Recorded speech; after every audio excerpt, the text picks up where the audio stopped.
I'd walk round to Ian's house, but Ian's house is too far.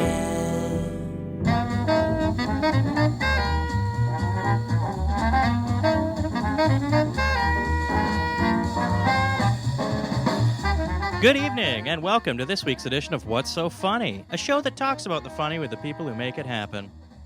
Now, our guest this week is a local boy done good. Not only did he leave sleepy British Columbia behind 25 years ago and venture to Los Angeles 25 years ago, he made it big. He got to enjoy his hockey roots and, hey, even bought a house. But it's been 10 years since his last appearance. It's the master of crowd work himself, Ian Bagg. And of course, we have your host, a man who loves it when it rains because he gets to stay inside and not see anybody. It's Guy McPherson. No, Sam. Sorry. You used that one last time. No, I did not. It was so hot. Because it was too because hot. It's so hot, you get to stay inside your air-conditioned place and not see anybody. All right, Sam. Sam has 3 introductions for me, Ian. 1 is that I like to stay inside. Truth. 2 is that I'm bald. Truth. 3 is I like ping pong. Lie. No, that's a true lie. I think I have another one where you don't laugh at anything. Oh, that is true. Ian has experienced that. I've seen Ian Bagg perform many times over the years. Do you ever see me in the audience just staring at you, Ian? I do see you just judging. Indoor bald man playing ping pong. Yeah. No, I didn't realize, though, it's been 10 years since you were here last. I know that when you joined us in studio, it was around the time of the Winter Olympics that were being held in Vancouver. So that was 2010, is that right? That's right. February 2010. That's how long ago I was deported, just to let you know. Deported from the States, not from Canada to the States. Yeah, I was deported from America to Canada during the Olympics, and the first day was bliss. I showed up the first day. I showed up on the Saturday night, and then the Sunday morning, we all partied our faces off and watched Canada win a gold medal. And then the next day, the Olympics were done, and that's when my depression set in. How long were you here total in your deportation? Month and a half. Oh, long month. Wow. Because I didn't know whether I was going to be able to get back in. See, what happened was I was with a lawyer, and I was on an O1 visa for 12 years, 13 years with him. And he filled them out every 2 years. And the last one, he forgot to put my name, said I was a scientist, and forgot to put in the piece of paper of the people that were sponsoring me. Details. Minor details. I was just like, what? So I didn't find that out until afterwards. But at the time, he just told me, well, sometimes they just say no. And I'm like, I don't know if I'm ever going to get back into America. It was one of those things. But and now today, don't you wish that they hadn't let you back in? Today, I wish you're crazy down here. I can tell my wife that we're going to Canada for the Civil War, and we'll watch them up there, and your brothers can fight amongst each other. So. Oh, yeah. You've been married when did you get married? 2 years after I got deported. My wife moved in with me 3 weeks before I got deported. Like, who are you? So, wow. Yeah, and it was one of those. It's not like the movies. It's not like the movies. They just sent me a piece of paper that said, "Can you be out by this date? And then can you send us your boarding pass when you get there?" I was just like, what? I thought I was going to get handcuffs and a plane ride. Oh, that would have been cool. But is your wife American? She is. And so she couldn't, or I guess she could have joined you here for a month and a half. No, she went to Costa Rica for 2 weeks of it, though. So just went on vacation. Yeah. Wow. That's when I knew I loved her, because she's a... Just like you. And you must be in heaven now that the Canucks are doing well. Hey, are you a big Canuck fan? I'm a huge Canucks. I'm a hockey fan. I just love hockey. I love junior hockey. I love, AHL hockey. I love minor hockey. I just love hockey. I love the game of hockey. It means a lot to me. Second, I'm a Canucks fan. That's who my team is, no matter who. Canucks. I bleed the blue and green and the red and black, all whatever colors we just decided to make the jersey that. That's what Yellow. yeah, Yeah, but I also understand that you're a bit of a buddy buddy with the blues players. I'm a slut. I saw you interview them last year. That was pretty funny. Yeah, I was. I got to know. I don't know how I got. A bunch of them showed up at shows, and then the staff started rolling into shows, and then we just all became buddies. And yeah, I do a little bit of press with them every time I see them. They're like, "Come into the booth," and I just sit in the booth and talk, and it's a lot of fun. But what do you? So, but you're cheering for the Canucks over the Blues Yeah, right now. of course. If you don't believe my phone hasn't didn't ring after they came back 2 games, they were laughing at me. I'm like, calm down there, fellas. Calm down there. Pennington is not what he was. Calm down, fellas. So, how is life in the bubble now for you? For me in the bubble, Yeah. Yeah, because you're in Southern California. I don't know what part of LA, but some part of LA near a beach, I imagine. I'm on the beach in Long Beach, and it's so interesting. For the first month and a half, the beaches were all closed, and it was so weird. It was just weird, right? Now it's uncomfortable because some people just don't believe it's going on, right? So, and then some people, well, they're bored, so it's over. Yeah. So it's weird. I'm happy. The kids started going back to school this Monday, so all the kids, so they're off the beaches, and it's just kind of cleared out the area a lot. And I'm like, oh, less of a chance of getting it now. So I'll never understand going back to school in August. It's for us, it was always September. I know some provinces are even August, but that's summertime. yeah, summertime. Well, that's the difference, right? With the here and there is it's sunny always, so they don't care. It took me forever to go to a daytime a matinee movie when I first moved to Los Angeles because I didn't want to miss out on the sun.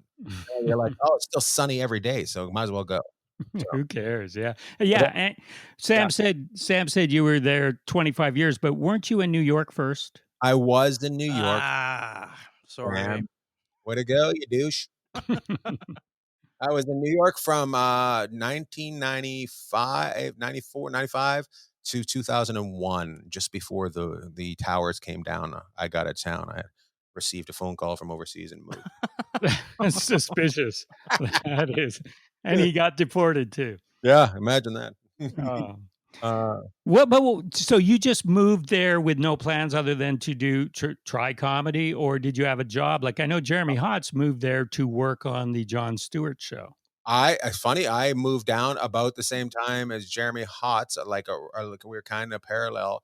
I didn't know he was going to be there, but what happened was I had followed a friend named Craig Campbell out to the Montreal Comedy Festival, and I happened to I snuck on a couple shows, and I was seen by some people that owned the comic strip. They owned the comic strip at the time in New York City, and they said, you should come to New York and get on our stage. And I, just being naive enough and thinking that everybody was being truthful, took that as I better move to New York.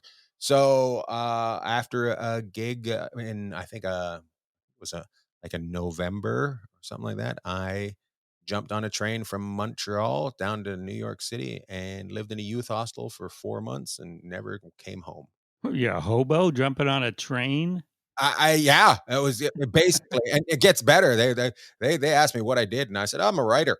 I said that's not, but I ended up living in this youth hostel and not knowing that I was actually going to live in this youth hostel. I just remember being on this hobo train coming down from Montreal and thinking as we're pulling into this city, into Penn Station, seeing all the graffiti and art, and I was like, I'm going to get murdered. This isn't good. And I put my backpack on, and as I stepped off the train, there was a piece of paper on the ground that said youth hostel, $14 a night, and that's where I lived. So you went down there alone. Alone, completely alone. Yeah. Yeah, and then I called up. I had a couple quarters, and I called up Lucian Hold, and he said, "Yeah, I'll put you on." So Sure. so I got on, and then he actually put me on every night. I remember I just tanked every night, just like for probably about a month. I just tanked, and he's just like obviously thought I was something, and just kept putting me back on stage and said, "You'll get better." People were jealous, and I was following monsters. I was like Chappelle, Louis C.K. Chris Rock, Romano, Red Johnny and the Round Guy. I don't know if you've ever heard of them. No, I haven't. They destroyed like I have never seen anything to this date destroy. Like they would just destroy the room. Like people would be jumping out of their chairs and just it was insane. And then I would get the check spot after them where they drop the checks. Hey, I'm from Canada. And they're like, boo. So, Hey, you got to learn to frame this differently. ah, They opened for you, Chappelle and all these guys opened for you because you were on after them. there, yeah. True, true, True true. story. Hey, now is that similar story to Bonnie McFarlane? She was with us a couple months ago, and I remember that name that you said that you spoke to somebody, and he said, "Yeah, I'll put you on." Was that the same guy that she She called? she had a different, different. I don't remember who put her on, but somebody. Oh, There was okay. a manager that brought her down. I think was her way because that was around the same time.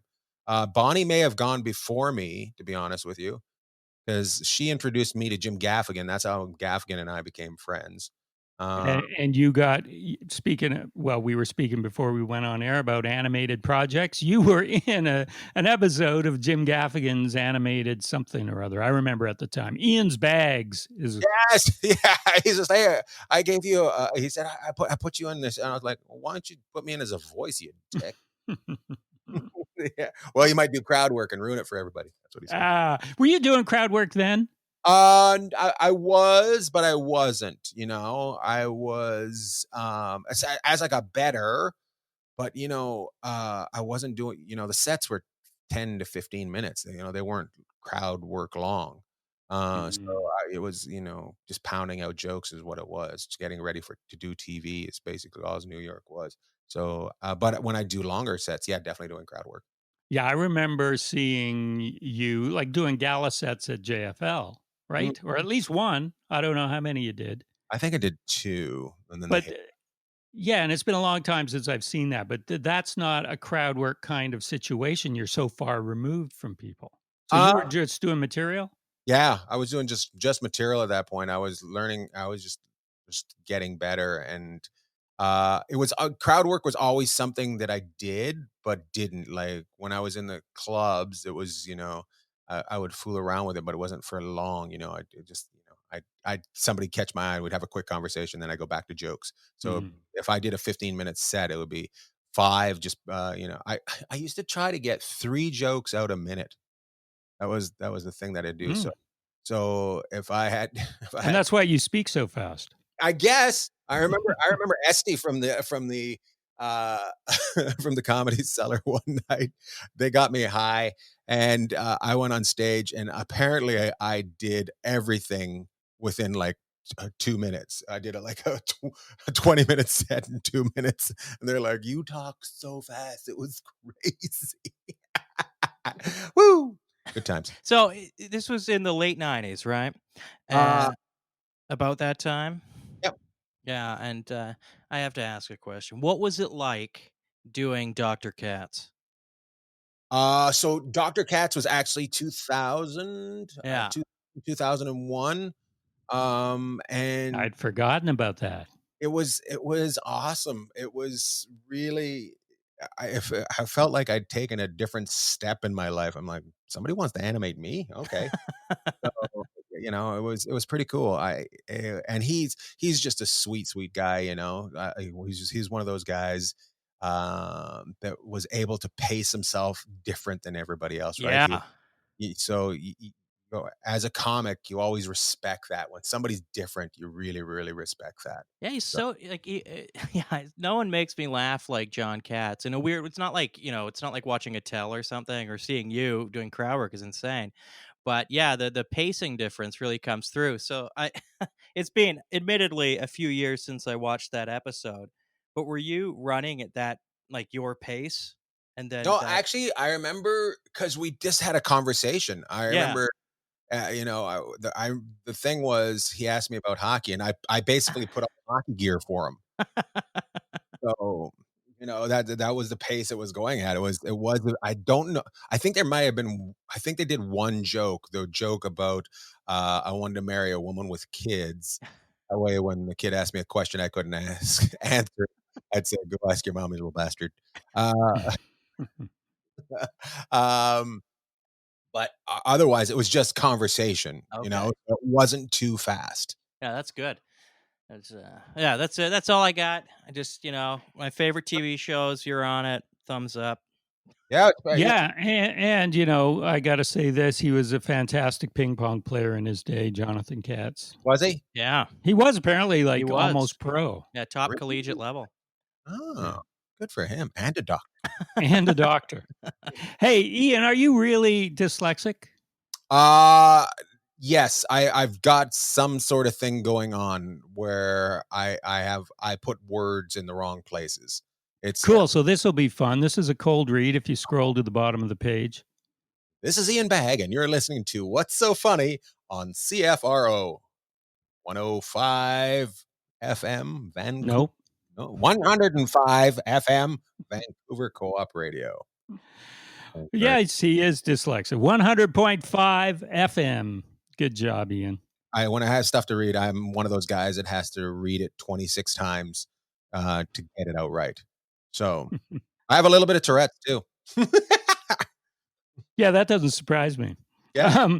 And the reason I asked if you're dyslexic because you mentioned that on the latest episode of Around the Bag, Uh-huh. your video podcast.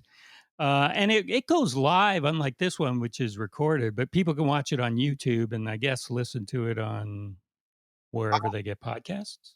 It isn't on podcast yet. I have to put Oh, it isn't. yeah, Okay. we need to start putting it on podcast. I just talked about that the other day. It was one of those things. Just this is how I am. So the world stops March 11th or whatever that was, March 12th, and I started doing it within a couple of days. And from March 11th to or around that area to mid July, I did 56 of them. That is too many, Ian. It was way too many, and every show had 3 guests. Yeah. I had to book 150, 180 something guests, whatever what it comes out to, which is insane to go through. And they have to show up at the exact time that you say Yes. we're going live. And of course, a couple fell through, and but for the most part, we did it. And it burnt me out. I was just like, I got to take it down to one a week. So now it's just Wednesdays, and it's just so easy booking guests. So Yeah, still 3 guests, but 1 episode a week. Yeah, and the guests are like Farrah Fawcett Major, Shakira, Wayne Gretzky. yes, everybody's trying to do it. We've had some crazy guests. If you look at who we've had on the show, it is insane. The guests we had a great Canadian musician by the name of Ton Kearns. He's in Slash's band, and he also does a thing called Took. I don't know if you've heard of Took. No. They're a bunch of Canadian rock stars that live down here, and they're big, and the Five Fingered Death Punch guys, and and then we also had Elliot Friedman and all a bunch of hockey Oh, guys. really? Yeah, Elliot came on and had a good time when he was just starting his beard. We were teasing him then, and then we also had a couple hockey players. We had Todd Bertuzzi came on and did the show. I think he made Wow, did he yeah. punch anyone in the back? Oh, he did some hard. He was so fun. He was so much fun. It was crazy. It was one of those things. And that's why I like doing the show, because it shows a different side of people just answering Mm. random questions. So Mm-hmm. yeah, and trying to keep up with the others that are on, because it moves fast. Well, you move fast, and it's got a certain British TV show quality in that it's kind of like a game show, but it allows people to be funny and you to be funny, and Yeah. it's not a real game show. Yeah. There's points from -50 all the way up to 1 billion, that Ah. yeah. It's like And 8 out of 10 bags.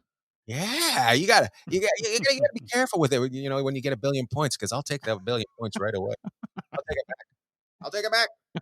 Yeah, it's good fun though. So you're enjoying that, and I listened to the one or watched the one with Bonnie McFarlane, of course, because she is fantastic. I love her, and it also I don't know if it was in connection to this episode, but she tweeted recently about you were one of the first guys she saw in Vancouver when you were at Punchlines, and she worked there taking tickets or something, and how hilarious you were. I will give Bonnie she's very nice. She's drunk all the time, and that's why she'd say something like that. No, what happened was, so I had just started, and she got a job there being, I think, like a hostess or whatever, and within 2 weeks, she was doing comedy. So it was Oh, okay, yeah. and it's funny how this all fits together.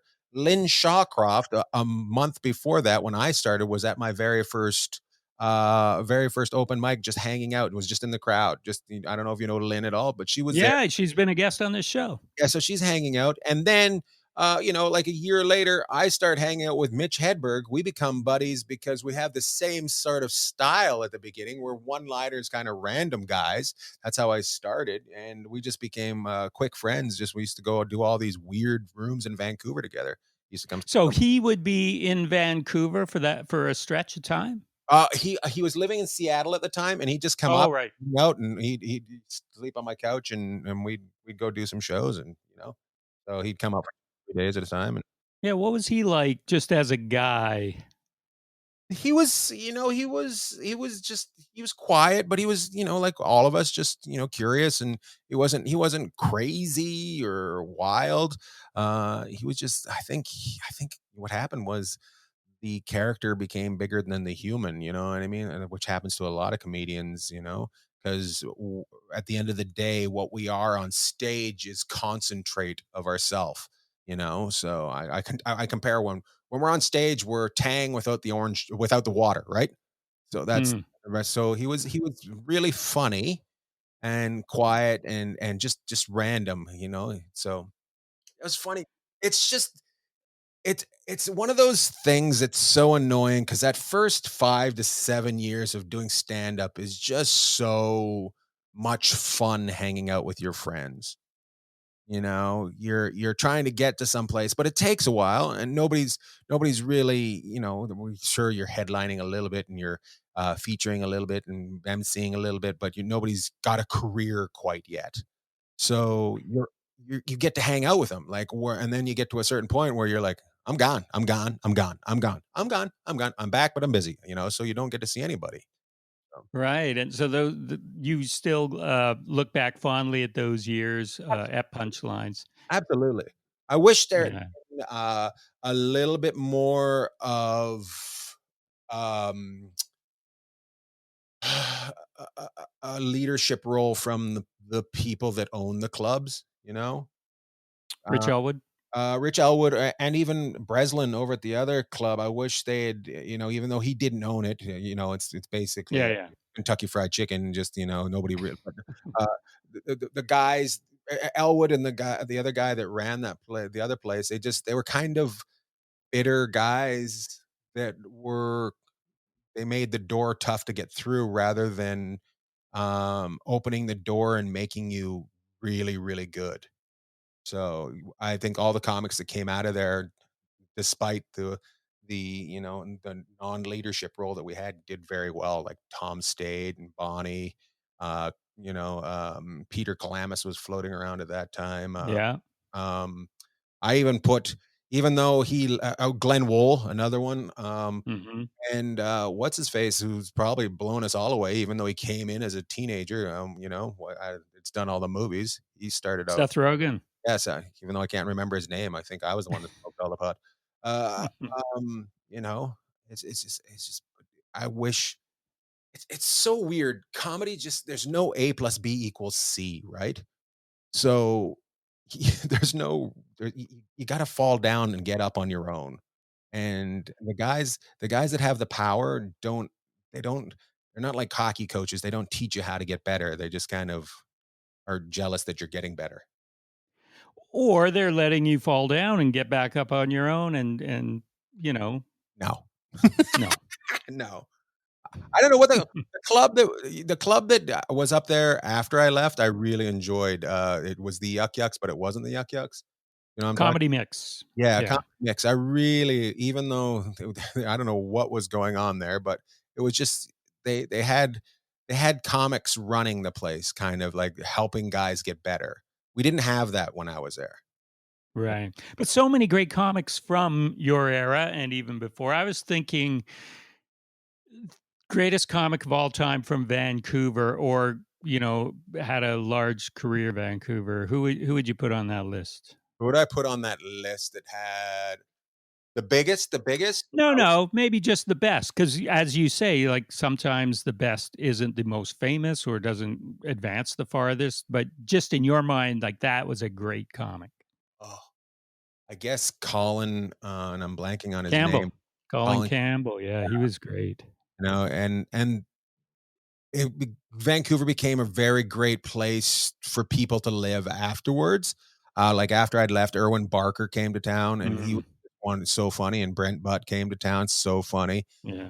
But did they start out there? No, you know what I mean? No, they didn't, but, Brent has lived now in Vancouver longer than any other place in his Yeah, life. Yeah, well, yeah, but I'm just saying when I yeah. started out there, what was going on was not it was not a, um, a warm place. Like, I'd never understood where you're doing open mic and you're getting guest spots, but they tell you to make a decision between the 2 clubs, you know? Oh, Like, I well, see, yeah. that doesn't make a better comic. No. Having less rooms to work, that nothing about that helps grow a comic. And, you know, we all remember, it's just like going to school. You remember the people that helped you out and you remember the people that impeded you. So, you know, So screw those guys. they never impeded me, but they never helped me out, you Right. know? They never that's why I got out. I realized that I had to leave. I had to leave if I wanted to do something. Because you had stars in your eyes. I wanted to be a stand-up. But I Yeah. was disappointed when I found out you weren't a stand-up at night and a game show guest during the day. That's how I thought it worked. I thought I was gonna be sitting at the day, being a guest on that. It turns out you have to just work at night, right? And now you host a game show. And now I host a game show. I'm fantastic. Was it that same kind of you can only play one of the clubs? Was that the case in New York? No. No, you can do New anything, right? New York, you go anywhere. I used to like 7 to 10 clubs by the time I was Yeah. leaving.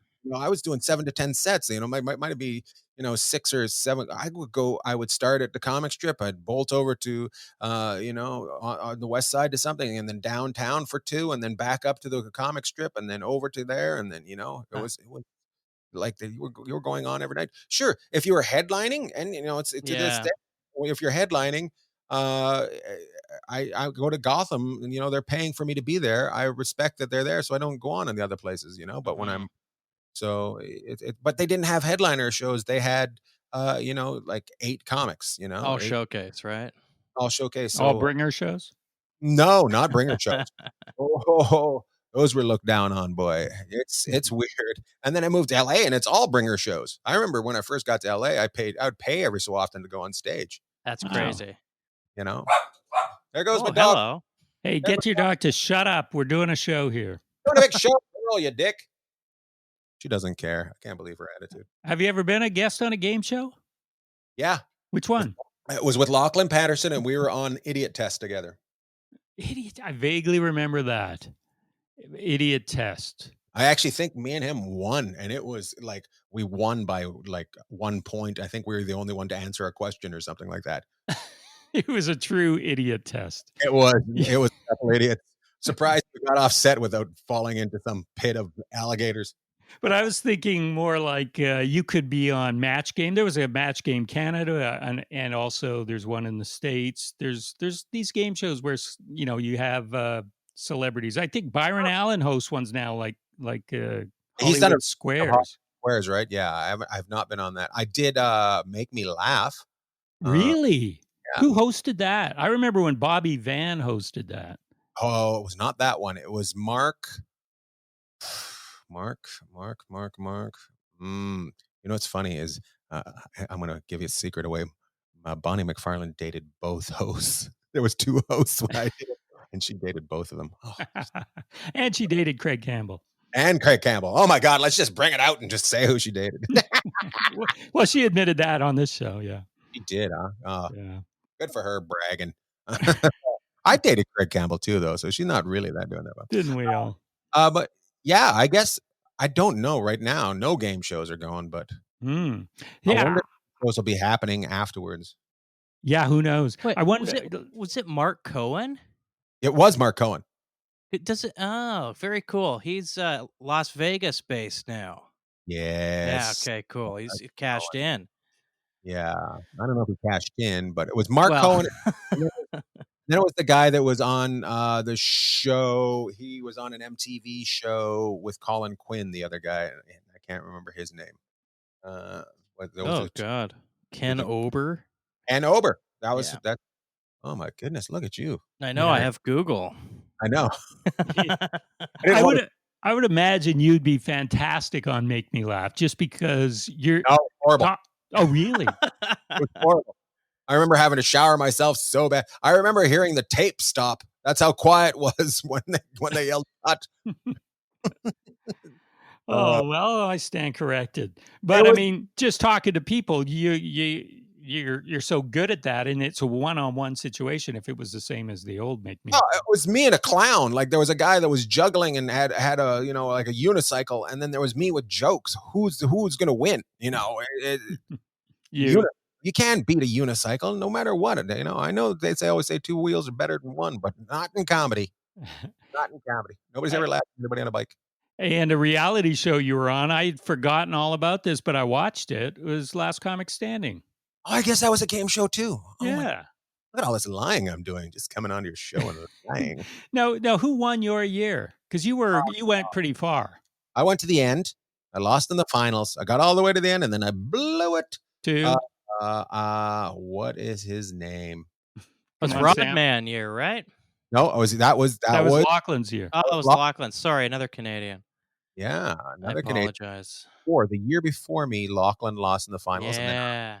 lost in the finals. So 2 years in a row, a Canadian lost in the finals. That is Donald Trump's America. Let's see. Let's find out who it was here.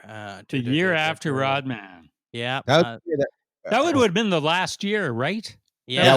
That was with the woman was producing it, the comic. Yes, and she hated me. Clayton English. I thought Clayton English. Why am I blanking on his name? Because he didn't Yeah. really. No, I loved Clayton. We had a great time. We had to do a 90 city tour afterwards. Jesus. And we did that in 97 days or something like that. 90 dates in 97 days. And we all got to know each other quite well. I became very good friends with Dominique. She's my very good friend. I think she's one of the funniest ladies out there. You should see Dominique. And we traveled everywhere. It was a good time. I really had a great time on the show. And it was something. The only time I took it serious was the first round. The first round, really, I took it serious because it's like, what if I can't get by the first round? Yeah, you gotta. Yeah. And after that, I don't care. So I just did crowd work. That probably helped. Like somebody going into an audition who doesn't care if they get it or not. They're gonna be looser. Yeah, I had a lot of fun, and I would just hang out. I would hide. They'd try to do all these shots with comics doing things, and I would sneak behind. I would find a place to hide and just like lie down on the voice set was right beside us. So I would sneak onto the voice and just lie down. What is Clayton English doing today? Well, just like Pearl, quit talking about Clayton. Clayton was touring before COVID times, and now he is probably living in his mom's house. Yeah, I'm not familiar with Clayton English, but I'm gonna He does look him up. He does tour. He did got a little boost from it. I would say we all got a good boost from it. And I honestly, had I known the boost it gave you, I probably would have done the show 10 years earlier. Oh, really? Yeah. Yeah. Or I thought you were gonna say you probably would have cared more, but then maybe you wouldn't have gone as far. Maybe not. I probably wouldn't have cared. I don't know if you know about my wife, but I'm a dick. I I wouldn't have cared that much. I know, here's the thing about when you do things, it's got and they talk about it during the Stanley Cup finals and during the Super Bowl. It's just got to be another show. It's honestly, if it's just another show, you will be yourself, and if it's not another show, you will send yourself into oblivion. I've been watching you on Amazon Prime, your specials, and Mhm. I recently listened to your newest album, Everybody Wants Some. Boom. Boom, and that's available now and is coming out on Apple in September 1st, right? Pandora. It came out on Pandora this week. Next week it comes out on Spotify, and then September 1st on the old iTunes. There, that's when. It's a pre-release date right now or something like that. I don't know what it is, but it It's was nice. fun. Yeah, nice to have something during when you can't work. It is It is so I did it at Hermosa Beach Comedy and Magic Club, November 2019, and it wasn't something that I was gonna put out, and this all happened, and I got a phone call from one of my managers, and he said, "Hey, do you have anything recorded? 800 Pound Gorilla is looking to put some stuff out during all this, and they're seeing if anybody's got anything." And I said, "Yeah, I might have something." So I listened to it, and I'm like, "Yeah, check this out." And like the quality was great because it was done at Hermosa Beach and they record everything really well. And there was no material on it, so it was perfect. Exactly. Now, I know a lot of comics say we record a weekend and then take the best and put it all together, but you always have to tie everybody together, the people that you're speaking to, and there's themes throughout. That would be tricky to do. Record several shows. Yeah, on my last Amazon Prime show, we did two shows and we used one, but there was I talked to these older people in the first show, and it's like, "Can you just put it in there somehow?" And they somehow put it in there. They were able to fill it in because I was just like, and these people need to be seen. So They were great. they were so fun. They were, and that was seamless. I didn't even know that was from another show. That was the only thing that we took from the other show was me talking to those old people, but everything else has to tie together. Like you said, it's got to because I make everybody becomes a character of the show. Yeah. That's when I do it, and at the end we try to wrap it up all with them. So Was that filmed at Hermosa Beach too? the Amazon Prime? Yeah. No, that was done at Irvine Improv, Okay. Ooh, Yeah. 500 seat venue, that's insane. and but big enough that you can do a special at. And I was after it was done, I was one of the first ones to do a special. That was a couple years ago. I was the first one to do a special in there, and I thought it looked great. It didn't look like comedy club to me, so it was kind of cool. What you need is camera people to be able to get who you're talking to, and so that we can hear them and to Mhm. get those quick reactions to those people as well. Like everyone's got to be on top of their game in one of the a special that you're filming.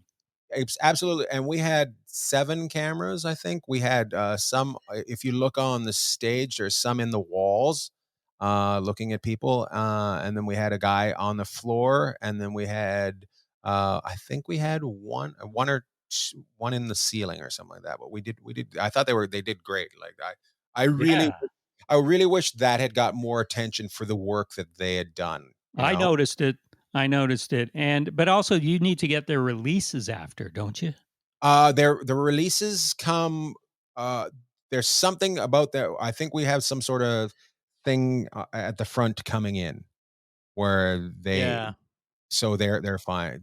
We're covered automatically, and I loved it.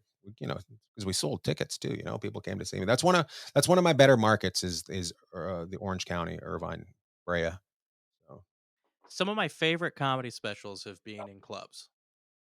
yeah, It's so cool. Like one of the Pablo Francisco ones. I think his first one was at the Irvine Improv. I'm actually Uh, over the improv, so that would have been 300 seats. oh, so small, right? Oh, small. And then you got like Brian Regan's was also at an improv, and Dennis Miller, my absolute favorite comedy special, was at the Tempe Improv. So that's another good one. That's like that used to be the biggest improv. That Tempe Yeah, one was huge and huge ceilings on it. which is Yeah, weird for a comedy club to have high ceilings, right? yeah, but it worked. Huh. It worked really well. I just I don't. I get the theater, but I don't get the theater. You know, Well, you're uh, you're a crowd work guy. Like you need that audience right up there. even watching, I just, I kind of like the fact that something might go wrong. A Mm, waitress might walk by at the wrong time. Somebody might get up and go to the bathroom. Like the theater, you don't get. It's very, the when they clean a hospital room. What is that? Why am I blank? I'm really having Yeah. a struggle today. so sterile. A stare. Thank Hey. you, Sam. He Googled that. Yeah. Wow. It's very it is very sterile, and that's fine because that works for some people. Some comics, I won't mention any names, Gaffigan, told that their dream is to never see a waitress again, Yeah. Right. like their dream is to never have anything served during one of their shows. So where mine, I'm like, anything that goes wrong is just going to help out. Yeah, they're a little too precious. Yeah. Yeah. You know what I want from you next, Ian? I want your special to be filmed at a drive-in. I I would love to do it a drive. I think they may have done one. They did one a couple weeks ago, but I don't know how they did it. But I did do a drive. Did we talk about this? Did I tell you that I've done a drive-in? You told me you did a drive-in, and I said, don't say anymore because I want to find out about it here Alright. right now. Here's what. So, So, because I'm thinking you can't just talk to cars, they can't talk back to you. oh, yes, they can. Oh, Okay, you tell me. can. I don't know if you've seen the movie Cars, but they can talk back to you. So right now, the struggle is they can't they can't get out of their cars. So in California, where some guys are being able to go out, and what you do is you pay for your car, you guys come in, and then you get out of your car and you're sitting in your lawn chairs in front of your car. That's how a lot of these places that aren't in California do it. In Mm. California, they couldn't get out of their car unless they owned a pickup truck. So they only had a couple people out of their cars. So I basically had to have people lean out their window and yell at me when I ask them a question. Oh, that's horrible. It was horrible, but fantastic at the same Oh time. yeah, it's a It spectacle and a half. it was fun road rage, You ask a question, they lean out the window, okay, "Get out of the way, you stupid ass." And Ruined it. you also did a beach show. I did a beach show in Huntington Beach, which was a lot of fun. I was my first show, and I was with I did it with Lachlan. I was terrified, to be honest with you. I was just because Huntington was just it was the home of the anti-maskers for a long time. So I was like, oh, Uh, these people. But it was so good to get on stage and hear people laugh. And it's weird because before this, I would have thought that was a horrible gig, just a horrible gig. But since doing Zoom and stuff like that, I'm like, oh, so good. It was just so good. I don't oh, care. so there was a stage. You weren't standing Yeah. on a log or anything. No, I was on a stage. People were about 12 feet back, and then they just all had their kind of their circles where they all sat. Their group of people sat together because that's how it So seems everybody's doing it right now. Now they get a group of people, and that's who they quarantine with. So you have some friends. yeah, well, here's my question. When you're performing out in public, I assume it's not a private beach, comedians don't like to be censored. Do you automatically just self censor and not say the really bad stuff that you might hear elsewhere? Because somebody might be walking by, some grandmother might be walking by, or some kids. They were, but it was a restaurant on the beach. Everybody was on the beach, and then behind it was a bike path going by. So I was totally taking down the people on bikes. I was letting those electric bike people know that they weren't pedaling. I hate that when the electric bike people pretend they're pedaling. You're like, Right. you're Yeah. not doing 22 miles an hour. Don't even try. But you couldn't be doing dick jokes, what I'm saying. Nothing but vagina jokes. Okay, that's good. Yeah, those are fine. Those are fine. Fine. Fine at the beach. A lot of people have that. I missed that. I said sand in the vagina. Yeah. We got a variation now on the cold read for you. It's going to be a little more difficult this time if you scroll down to the bottom. Oh. Uh-huh. 100.5 FM. Okay. This is everyone's favorite comedian. Oh, well, no, this is everyone's favorite. No, Ian. no. Hey, you can play with it if you want. You can add, you can subtract. Okay. This is everyone's favorite, especially my mom's, Ian Bagg, and you're listening to What's So Funny with nobody's favorite, Guy and Sam on CFRO 100.5 FM, Vancouver Co-op Radio. Yeah, Yay! baby. Awesome. For a guy who needs 26 reads, you did it very well. You have no idea how bad I was sweating as soon as you guys brought it up. I was like, oh no, oh no, words are not my friend when they're written out. And the listeners don't know that we actually had to edit out about 15 minutes of you trying this over and over again. Yeah, this is everyone favorite. Hey, you're not at all political on stage much. Are you getting more political? Because I know on social media you're not afraid to state your opinion. No, I'm not afraid to. I just I try. You know what? So I don't do anything political on Instagram. It's just it's an escape. Please come follow me. I don't care what your beliefs are. I'm just gonna put pictures of my dogs and shows I've done. I don't care out there. I have a Twitter account where I don't talk about anything political. It's just a bag/Ian, bag_Ian. And then I have another one, and I don't even know what it's called, but I just motherfuck everybody. So I don't know if you can even say that, but and then on Facebook, the problem with Facebook is when Facebook started, you only had the one thing, a personal page, right? So you only had a personal page, and everybody followed you. So if they seen you, you know? So Yeah. I have all these weirdos on my personal page, and I just do a lot of, purging. I'll just put things on there to see who they are because they'll come out, you know? It's just kinda like fishing, and then I'll beat them up, and then I'll throw them off, you know, because I I need my personal space too. I don't wanna I don't want you to know who my mom or my sister is or my wife. You Yeah. don't need to know, you know what I mean? And that's why on my Facebook page, if you know me and I know you off stage, then you're gonna stay, but you don't need to be in my life that much. There's a lot of places you can find me. Now, what about people that you know personally who really get behind just for instance, Donald Trump and or really disagree with you politically and get in your face about it on Facebook? Will you say so long even though I know you, or will Yeah. you let them stick around? Right now, I don't like what's going on, so I just say goodbye. You know, Yeah. you've really gotta I've gotta know you're a good person for you to stick around. I just I say this is what I believe. I believe in fair wages. I believe in, everybody's equal. I believe in medical for everybody. I believe in education.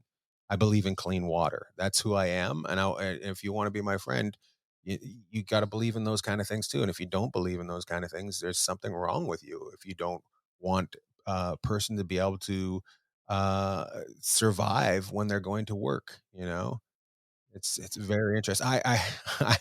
I've been playing with a friend lately who's I've always known's right wing, and he posted some Photoshop stuff of people. It was obvious that it was photoshopped, and he's like, "Look at these people! Look at these people! They're hanging out with these people." And I'm like, "You're so dumb." So I just I photoshopped him into it. I'm like, "Why are you hanging out? Why are you hanging out with the With molester?" Epstein? Yeah, whatever. That's why I put it in. I'm like, I found this picture of you and Epstein together. He's like, "That's not me." I'm like, that's how easy it is, and it's obvious. Uh, Your head 8 times the size of your body, and that's how that but, you just that's how easy it is, and they don't get it. You How play did with he react? he wasn't happy, Uh, but at the same time, I didn't take it down. I'm like, "Come on, you didn't take the other stuff down just because you don't know them means it's okay for you to post stuff of this person with Epstein, you know?" mhm. yeah. Around the bag, you asked the question to your three guests, but I don't think you answered. So I'm going to ask you: have you lost any friends during COVID, I have or in the last few months?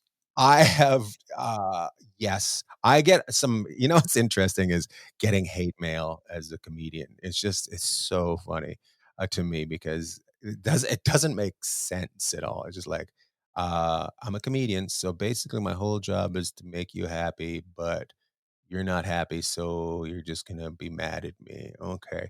But I had a guy just tell me that I had to go back to Canada and live there, that I wasn't allowed to question the president. And I was just like, "You have no idea why people wanna come to America." You know what I mean? You have no idea. No. You're so clueless, it's insane, like, that's why that's why people come here, you know? It's in Canada and, places like that, it's because we can question authority. So Hmm. so Yeah, I don't. and he probably had no problem questioning the president when it wasn't Trump. Well, that's the thing. People have gotten, Yeah. I and trust me, I like to make fun of both. I make fun of both parties. I just when I'm questioning, like, why is this guy allowed to do criminal things? I don't think I'm out of control. Ian Bagg hates everyone. We all know that. Yeah, it's true. I hate everybody. What are you drinking? I drank a little bit of water. I was getting parched during my political talk. You're screed. I was feeling Yeah. So, I was feeling very Gord Downy there. Felt like I was putting on my 50 mission hat. Yeah. but you haven't lost any, and I don't mean to the disease COVID, but I mean you haven't lost friends uh, Yes. to you have, because this guy wasn't a friend who was responding No, to you. no, no. This was just a I phony. I've I knew of a girl since I moved here. She's been a Facebook friend, and she reached out to me because of, why are you wearing a mask?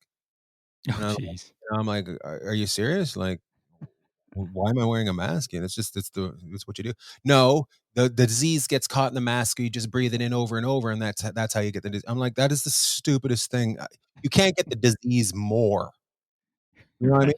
It's just stupid. So, yeah, I'm like, you got to be released back into the ocean, and chances are you're going to bite a hook.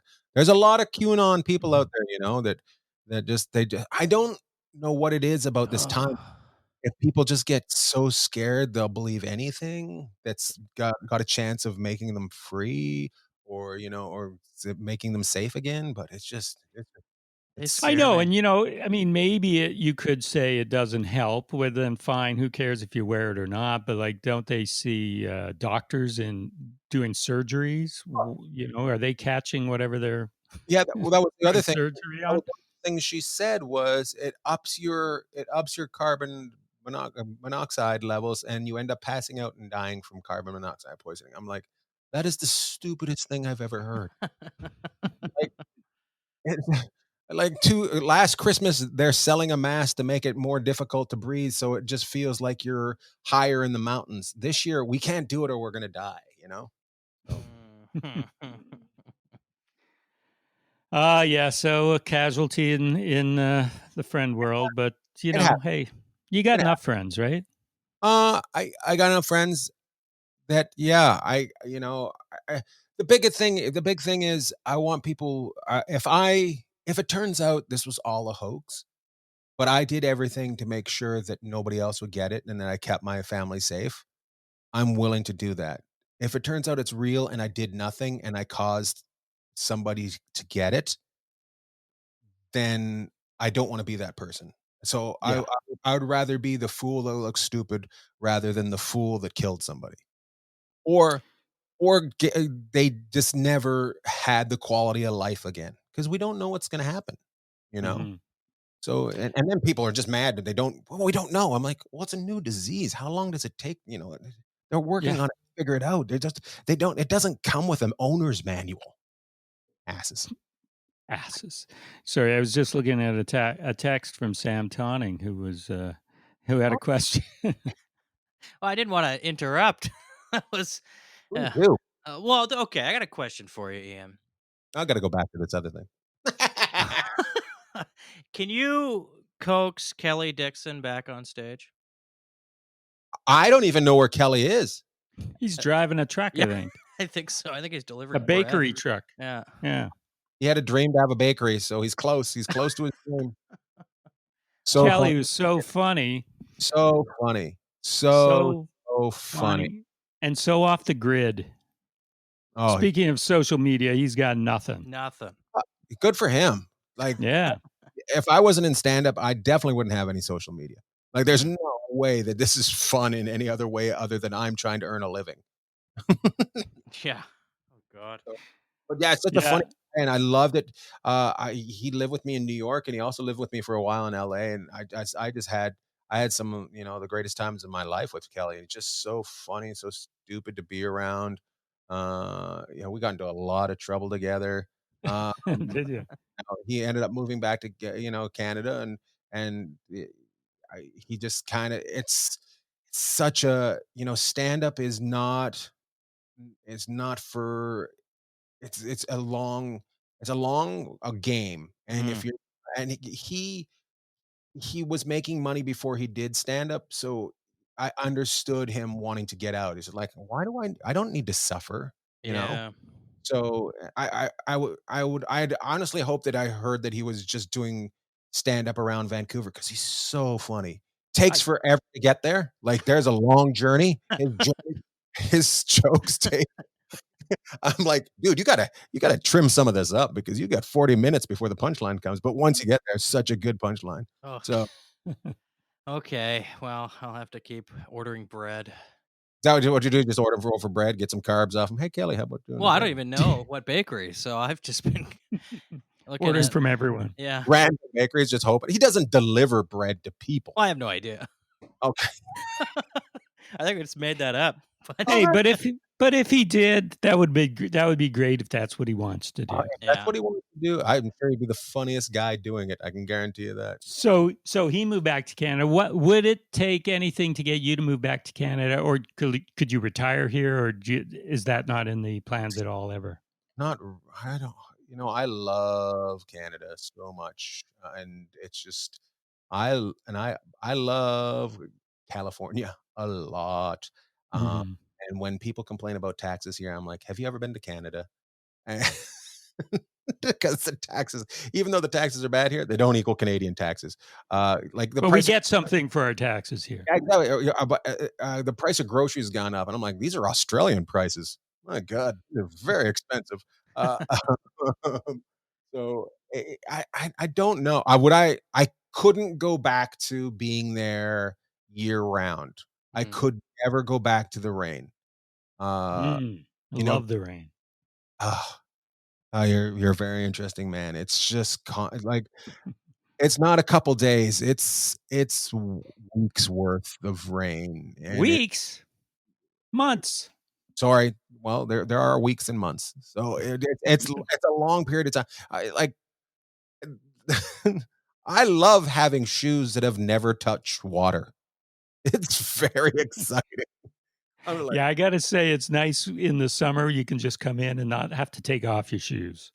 or your bottoms or your jeans aren't just torn apart from the walking in the rain. You know what I mean? It's very It's such a but I love Vancouver. When you go to Vancouver and it's sunny, I just like is there any place more beautiful? I don't know. I don't when the mountains and the water, I just love it, and then it starts raining and you're like, "Oh, yes." That's why I didn't get to go to the Peony that year because it never stopped raining. So, Oh, that is true, but you just gotta. You gotta tell yourself this is good. That's why we have green grass. you do Yeah. have green Hey, grass. hey, Ian. Our time's almost up, but we got a random question. I want you to pick a number between 1 and 250. Alright, 15. 15. It is. I've never seen this question before. Ooh. What is something that's really popular now, but in 5 years everyone will look back on and be embarrassed by? Right Oh, now. this is a great question. That is a great question. What's popular now? Zoom? Ooh. Not be popular. Zoom is basically gonna be MySpace, right? Is it? Yeah. It's the first version, but get ready, something better's coming. Hey, TikTok.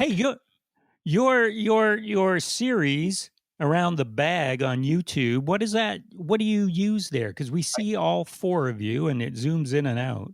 StreamYard. I use StreamYard. That way I can, it posts right to, Facebook, it posts right to, YouTube, it posts right to, Twitch. It does all of them. Hmm. I can add 4 more, so Cool. I was kind of hoping you would pick number 71. Number 71. Where's the strangest place you've urinated or defecated? Oh, shit my pants in the ditch once when I was a kid, just down the street from Shannon Butler's house, like just a couple doors down from her, and I had a big crush on her, and I ended up having to line the ditch until it became dark, to walk home, so nobody ever knew that I crapped my pants. Is it in Paris? It was in Terrace, and just to let you know, the sun doesn't go down in the summertime until about 11 PM. So that was about 7. I was just waiting there for 4 hours. Doesn't everyone in Lion. Terrace look like they've shit their pants? That's how we go through life, looking like we. I love it. You just took down Terrace. I love that. Sam, where did you grow up? Victoria. Oh, fancy, Sammy. I know. Did you ever do any Stu Scott runs? Oh God, so like it because I started out right. It didn't uh concern me the way he was doing business, but now since then I'm like, I used to have to take money and hand it off to somebody else, and then they'd give me money back, and then I would take that money to somebody else. It was so bizarre. I could have been selling something like not good things, like Russian secrets or something, Yeah. and not 52, it was $52.50. Oh, so He was my neighbor growing up. no way. Yeah. Oh So, my God, the that's fact fun. that he had a house is just confusing. This is one of the things that drove me nuts when I moved down here. The Canadian bookers used to bring these guys up, these Americans up, and have them headline, and they were middle acts down here. Like, they weren't good, Not and they were. much has changed. Are you serious? I just remember I was like, "Hey, that's weird. I opened for you in Edmonton, and now we're in Minneapolis, and you're my MC. Okay, all right, this is interesting." So yeah, I believe that was Daryl Lennox got invited up here to headline, and after the first or second night, he was moved to the middle, and and Richard Lett was headlining. oh my God, and I'm sure there were a couple people. Richard, not Richard, Daryl was one of the guys that moved there, right? Yeah. Yeah, I always when I hear there's been a couple guys move there, I'm like, it's very suspect for an American to move to Canada. Hey, Just Dino Archie. Yeah. He's here now. Yeah. I'm just like, why is he moved to Canada? This makes no sense at all. Like, I'm leaving show business. but Daryl and Dino both got really good here. Maybe it's the stage time kind of thing. I don't know. Maybe it's all the water. Maybe they just needed water all over them. They needed to get some wet shoes to. No, they had to do a Stu. What was this? What's his last name? Scott. Stu Scott. Yeah. Yeah, Stu Scott run. Who is? Do you also? That's funny because we talk about that. You remember his favorite comedian who also lived in Victoria was Johnny Bagpipe. Johnny Bagpipes. That's right. Yeah. Portland. He was from Portland. Oh, really? Oh, really? Yeah, he wasn't Canadian either. So, Huh. is he still around? Does he still do comedy? I think he just does he doesn't do comedy. I think he does. Well, he's Does doing he do corporates and stuff corporates, like yeah. that. Yeah, he's not on the road. Not on the road. No. Nice guy, very nice guy. Him and Herb Dixon. Yeah. Herb Dixon, and a guy named Bob Keel were the Bob Keel. they were the kings of West Coast comedy. Those Interesting. guys. Yeah. Yeah, Herb Dixon. I remember Herb Dixon. Is he still performing? In fact, his mother was performing comedy too. Oh, really? Good. Yeah. I didn't mean to laugh at that, but I'm sure Patty. I think her name was Patty. she's still doing it. Well, I haven't seen her in years. At least months.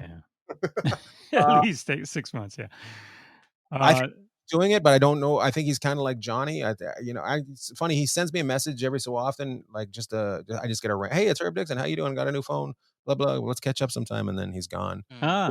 The guy that I absolutely follow the most for Canadian comics that I started out with is Tom Stade. I think he's so funny. Over in England. Yeah, and I just like kudos to him. Him and Bonnie just doing great. Mm-hmm. Bonnie, a completely different style, but Tom is just having so much fun, and just it's weird because I remember when he got engaged to his wife when we were in, Vancouver, and it was, Herb Dixon, Craig Campbell, Monty Cohen, Alan Park. They Hmm. were a bunch of guys were living in a house, and I was taking off to, New York, and, they were having a big party, and they get engaged, and I just remember the conversation. Kelly Dixon remembers this conversation too.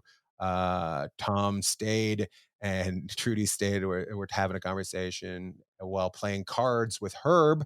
And Trudy said, "That's crazy, babe. We're gonna have the same initials." And Tom said, "You and Herb."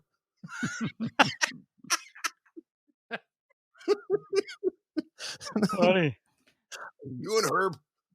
Was So, that was that the same time? Was Tim Nutt there, or was he after you? And Tim Nutt was, yeah, he was, yeah, bro. I forgot about Tim. Tim's up in Kelowna or something now. yeah, maybe that's why I was thinking him because we were talking about Dixon, who's Yeah, in. who's up that way too? Yeah, Improv. Do you do any of it formally? Did you do any of it formally?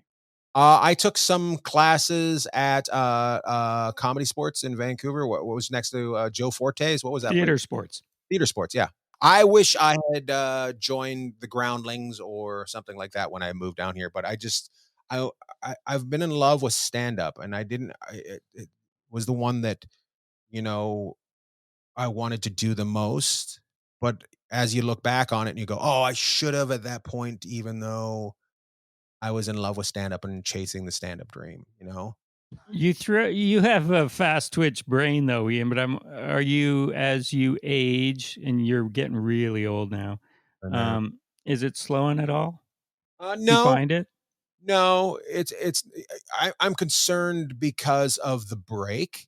Like, this is the longest break I've had in, forever, you know? Yeah, outside of drive-ins.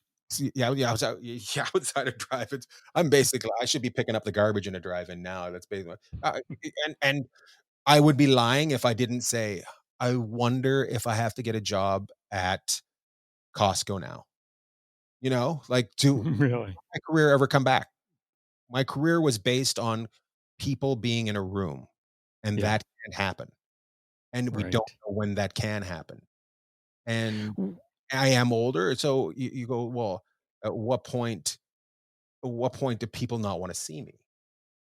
Oh, that won't happen, I don't think. I was just wondering about, if the synapses are slowing a bit because Well, but you just say that's just like practice. It's just because you do it so often, I guess right? so. I don't think I'm any slower. I don't I as I struggle for words. I don't think so. I think the conversation with people is still, just as fun.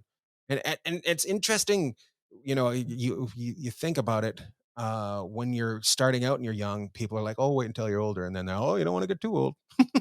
So, Yeah, exactly. Hey, Ian, Sam's got to run, but just quickly, I know you want to ask him about the Rick Bronson's room, which is currently, I mean, Jeremy Hotz is here this weekend as we're recording, and Sam has played there, and sure. so there are some rooms that are available now for comics to perform in. But you were asking me some questions, and I haven't been there since the quarantine hit. What do you What's it want like? to know?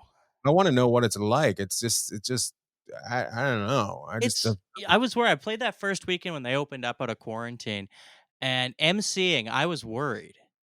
I was thinking like, "Oh, these are gonna be a bunch of anti-maskers, wanting to get out and spit on each other and everything."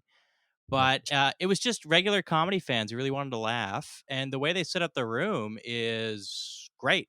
There's everybody got a different microphone. they use mic covers, yeah. I still don't like that. I think But, everybody should. hey, if you wanna do it and you say, "I need a new mic every time," I'm sure they'll have 2 mics. I did another show where they had 2 mics running. Mm. So I think it's really dependent on what the show is, but, Good room. yeah, it's big, and it's, good.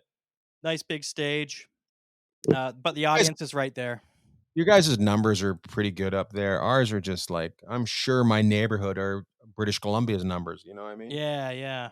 It's Yeah, yeah. we're all right up here, but last week it was bad. Let me tell you. Hey, Went to I my tell ya. doctor, you know?